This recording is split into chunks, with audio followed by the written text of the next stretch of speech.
Hi అండి, అందరికీ నమస్కారం అండి. ఫ్రెండ్స్, మనకి ఇప్పుడిప్పుడే మరొక బ్రేకింగ్ న్యూస్ అప్డేట్ అయితే రావడం జరిగిందండి. అదేమిటంటే ఫిబ్రవరి 14వ తారీఖున సెలవు ప్రకటించిన ప్రభుత్వం అంటూ ఇప్పుడిప్పుడే మనకు ఒక బ్రేకింగ్ న్యూస్ అప్డేట్ అయితే రావడం జరిగిందండి.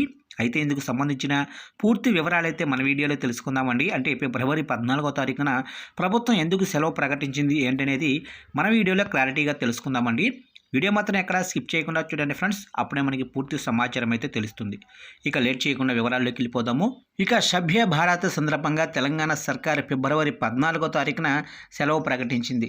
ఇస్లామిక్ క్యాలెండర్లో 8వ నెల అయిన షబాన్ 15వ తేదీన జరుపుకునే సభ్య భారత్కు తెలంగాణ ప్రభుత్వం సెలవు ప్రకటించింది.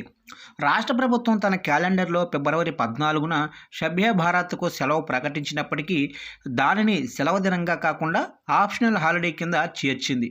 సభ్య భారత్ అనేది ప్రపంచవ్యాప్తంగా ఉన్న ముస్లింలందరికీ కూడా పవిత్రమైన రోజు. చంద్రుడు ఇప్పటికే కనిపించనందున వచ్చే శుక్రవారం ఫిబ్రవరి 14 సెలవు దినంగా పాటించనున్నారు. ఇక క్షమాపణ రాత్రి అని కూడా పిలువబడే సభ్య భారత్ను ప్రపంచవ్యాప్తంగా ఎంతో ఉత్సాహంగా జరుపుకుంటారు.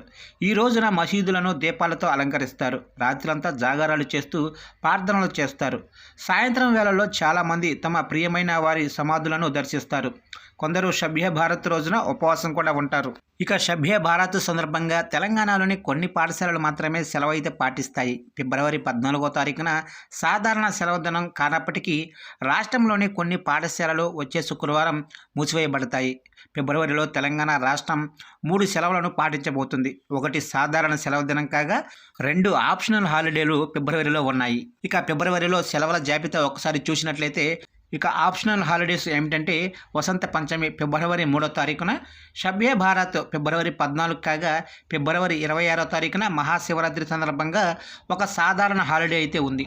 శివరాత్రి రోజున పాఠశాలలకు సెలవు అయితే ఇవ్వబడుతుంది. సాధారణంగా తెలంగాణలోనే మైనారిటీ విద్యా సంస్థలు సభ్య భారత్ తర్వాత రోజు సెలవును పాటిస్తాయి.